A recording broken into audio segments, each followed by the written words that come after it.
À quelques heures du vote décisif sur le Brexit, la Première ministre Theresa May a prévenu les députés britanniques que le rejet de l'accord mardi au Parlement ferait courir le risque très réel d'un maintien du Royaume-Uni dans l'Union européenne.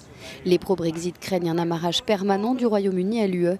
Les europhiles, eux, espèrent encore pouvoir faire machine arrière. Le risque pour ceux qui disent simplement « revenez en arrière et demandez à nouveau », c'est qu'il ne s'agit pas nécessairement d'une voie à sens unique. Les Français, les Espagnols et les autres en feront de même si nous rouvrons la négociation et en demandons davantage. Pour Boris Johnson, considéré comme un possible successeur de Theresa May, Bruxelles serait en mesure d'écouter si la Première ministre demandait le retrait du filet de sécurité irlandais. Si la Première ministre peut retourner à Bruxelles cette semaine ou la semaine prochaine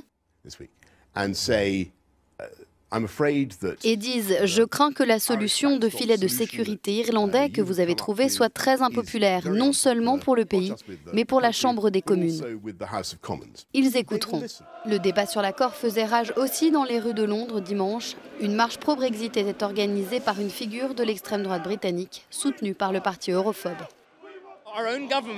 Notre propre gouvernement a ramené un accord qui nous lie encore plus à l'UE, mais qui nous enlève notre représentation. Ce n'est pas Brexit du tout et ils font semblant que ça l'est.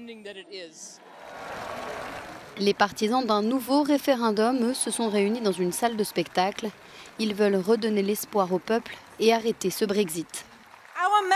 Notre message pour Theresa May ne peut pas être plus clair. Nous ne voulons pas de votre vision ou d'une petite Grande-Bretagne mesquine avec nos frontières fermées et nos horizons rétrécis.